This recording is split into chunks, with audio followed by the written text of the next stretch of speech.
My name is Maggie, and I'm a 29-year-old employee at a company. This year, I married my husband William after dating for over 2 years. We began our married life in the apartment I have lived in since my single days, a gift from my father when I first started working. With my brother and his wife deciding to live with our parents, I took the opportunity to start a new chapter in my life by moving out. My father, not lacking in resources, bought me an apartment near our family home. Whether he intended to provide support or simply keep me close, I found myself in a wonderful, spacious apartment. William, on the other hand, had been living in a small apartment, which became too cramped for both of us. As soon as we decided to get married, he moved into my larger space. The first time I visited William's family home, located in a region heavy with snow, was during winter. Coming from the city, the amount of snow and the coldness were astonishing. His family's house felt like something out of a fairy tale, with my mother-in-law and brother-in-law living there. In the past, when my father-in-law was alive, they lived as part-time farmers, surrounded by fields and distant neighbors. What surprised me even more was that the toilet and bath were located outside the house. While I could tolerate it for occasional visits, the idea of living there long-term, especially during harsh winters, seemed inconvenient and challenging. It took courage to venture out to the toilet in the middle of the night, and I worried about catching a cold after showering and dropping temperatures. During my visit for our marriage ceremony, I didn't stay overnight, so I didn't experience the full hassle of the outdoor facilities. However, my mother-in-law and brother-in-law were kind and welcoming, which eased my concerns about living there. Although we wouldn't be living together, I wanted to build a harmonious relationship with them. Yet, something nagged at me. Whenever my mother-in-law was alone with my husband, she seemed to murmur complaints about something. What bothered me even more was that my brother-in-law had been married before and divorced after about a year, a detail my husband kept from me. While I understood that marital issues could arise, my husband's silence on his brother's divorce prevented me from asking further. At our wedding, my mother-in-law wore a beaming smile, which my father praised as a sign of her kindness. I smiled back, but my mother had a slightly different opinion. Despite her smiles in front of others, she often appeared grumpy when she thought no one was looking. Be careful, she might be two-faced, my mother advised me, but I brushed off her concerns, believing there wouldn't be any issues unless we lived together. Indeed, we began our married life in the apartment happily, without any worries. However, 3 months after our marriage, my husband started pushing all household chores onto me and making decisions unilaterally. Despite both of us working and promising to share household duties, he began to slack off. Initially, he helped with cleaning the bathroom and occasionally prepared dinner when I came home late. But lately, he became reluctant even to do these tasks, leaving everything to me. If I came home late and started cooking, he would sometimes shout in irritation, "Hurry up and make it. I'm hungry from working." I, too, came home tired and hungry from work, often finding myself preparing dinner while feeling irritated. More than that, I was upset that he decided everything on his own.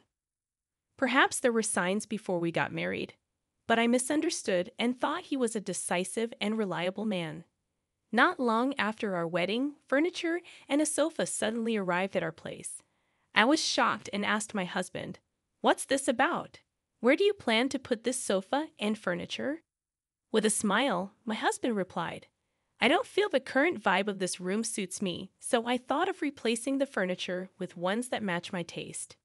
He wanted to dispose of all the furniture I chose and change the ambience of the room with furniture that matched his own preference. If he had consulted with me, we could have gone together to select the furniture.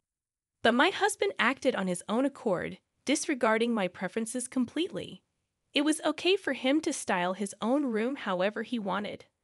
But I disliked him unilaterally changing the shared living space.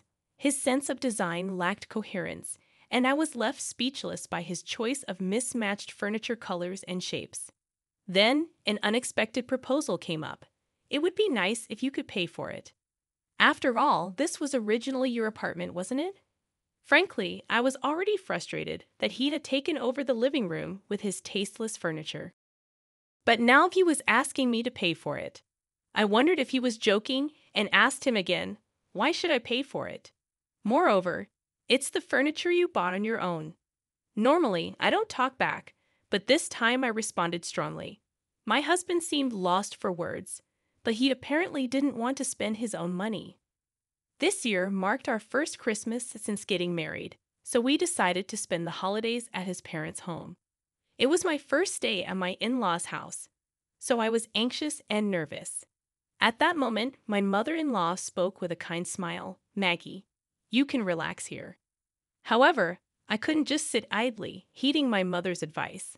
I remained cautious, as there might be a hidden side to my mother-in-law. When I first arrived, my mother-in-law did nothing but rest. In the past, brides had to eat alone in the kitchen. It's nice that we can eat together now, she remarked, confusing me with her stories from the past. I noticed my brother-in-law cautioning her, but my husband seemed oblivious. After enduring sarcastic remarks from my mother-in-law, I offered to clean up after dinner. She smiled but said, I'll do it. I wouldn't want you to break our precious dishes. It made me realize my mother's advice was spot on. The first day was filled with her sarcasm. The next day, however, things took a turn for the worse. That evening, my husband went out drinking with friends and with my brother-in-law on a fire brigade trip. It was just my mother-in-law and me. To be honest, I was quite nervous. After dinner, while she was in the shower, I could relax a bit.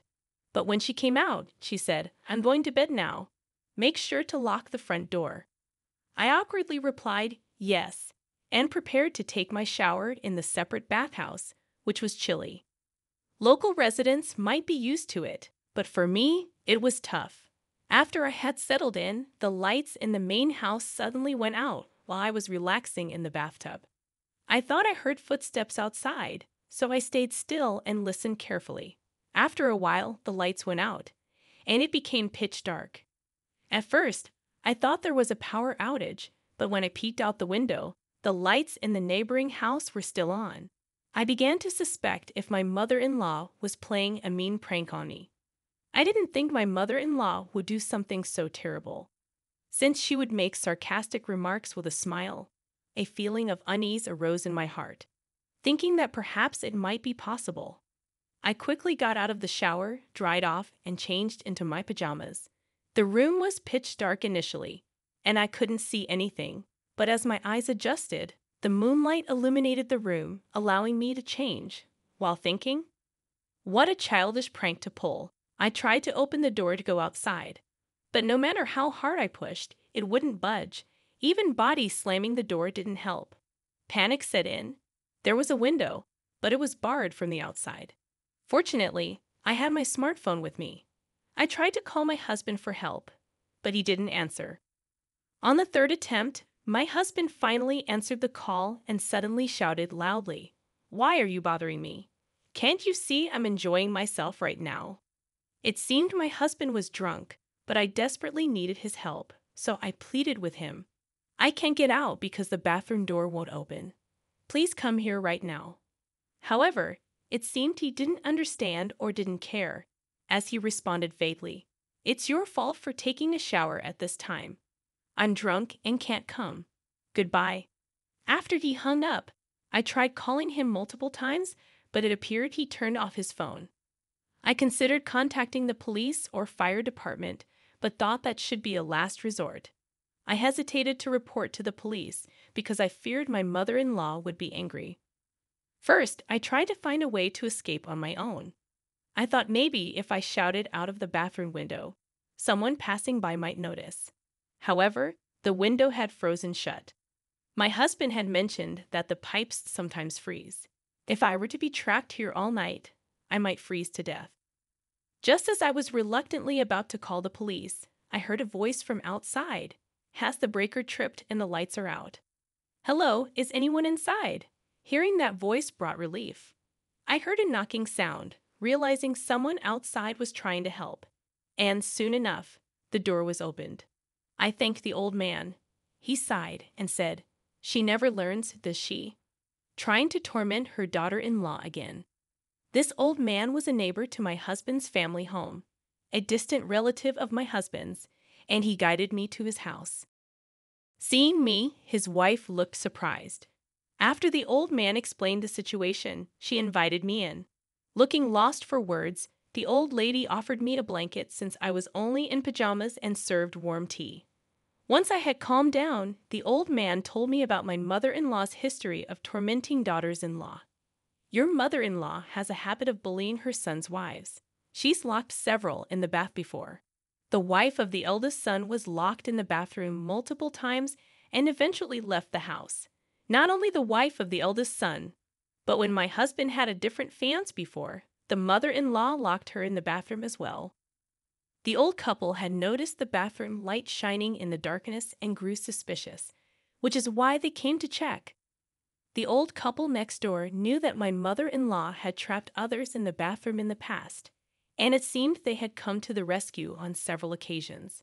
They were aware of our marriage and seemed to be concerned that my mother-in-law might pull the same kind of prank again. Since it was already late and the main house was locked, I decided to stay with the neighbors for the night. The next morning, I was awakened by the sound of an ambulance siren. As I quickly looked out of the window, I saw an ambulance arriving at my in-laws' house, and my husband was standing still by the detached bathroom. I headed in that direction too, thinking that my husband might have mistakenly believed I was still trapped in the bathroom and called the ambulance. Of course, no one was in the bathroom. I felt sorry for the paramedics who had been called out because of my husband's mistake. When I approached my husband, he began shouting as soon as he saw my face. "Why is my mother lying down there? Weren't you trapped in the bathroom?" Shocked by those words, I peeked into the bathroom, and sure enough, I could see a figure lying down with arms and legs outstretched.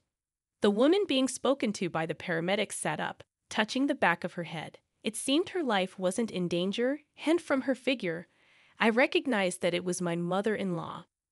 I didn't understand why she was there, but one of the paramedics explained. She appears to have hit her head and lost consciousness. We'll take her to the hospital for a checkup. It seems she slipped on the soap that was on the floor and hit her head. In my panic when the lights went out, I might have scattered things like soap on the floor. I couldn't clean it up in the dark, and it seems my mother-in-law slipped on that soap. In the early morning, she probably entered the bathroom to check on me and slipped and fell because of the soap. As my mother-in-law was being carried past on a stretcher, she glared at me with a stern expression. When my husband was taken to the hospital in an ambulance, the neighbors approached and spoke to me. "I'm glad nothing happened to you. It's divine punishment for the harassment you faced as a daughter-in-law." I thanked the neighbors again, realizing that if it weren't for the old man, I might have been the one in the ambulance. I quickly changed and informed my brother-in-law that my mother-in-law had been taken to the hospital. He said he was heading to the hospital right away. Alone, I went to the detached bathroom and reflected on the previous night's events. At the bathroom door, there was a stick used to bar the door shut. This was why I couldn't get out. That afternoon, my mother-in-law returned home with my husband and brother-in-law, and she directed her anger at me. "Because you left the bathroom without telling me this happened." As I thought of responding, my husband also showed his anger. Exactly. If Maggie had just stayed in the bathroom, my mother wouldn't have suffered like this. However, my brother-in-law angrily countered both my husband and mother-in-law. "What are you both thinking? Stop this cruel game of locking my sister-in-law in the bathroom." Later, my brother-in-law reappeared with a travel bag and told my husband and mother-in-law, "I'm done taking care of my mother. I'm leaving this house. Do as you please." Unable to bear it any longer, I asked my brother-in-law, "I'm also leaving. Could you drop me off at the nearby station?" My husband desperately tried to stop me. "Who said you can just leave?" I responded firmly, "Let's get divorced. Did you help me when I begged yesterday? I'll get the divorce papers ready." I got into my brother-in-law's car, and he drove me to the nearest station. He apologized repeatedly. "I'm truly sorry, Maggie. I never thought you would suffer like this. Those cruel people are now strangers to me." I returned to my apartment, prepared the divorce papers, and packed my husband's belongings. He was shocked to see his belongings packed when he returned, thinking my mention of divorce was a joke. Seeing the divorce papers infuriated him. "You want a divorce over something so trivial? You weren't injured, were you?" Realizing that words were wasted on him, I quietly handed him the divorce papers.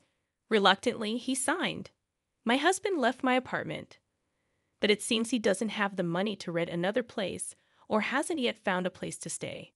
The truth is, throughout our married life, my husband was reliant on my income, squandering his own salary and even accumulating debt. After being kicked out of the house, my husband initially stayed with a coworker from his company.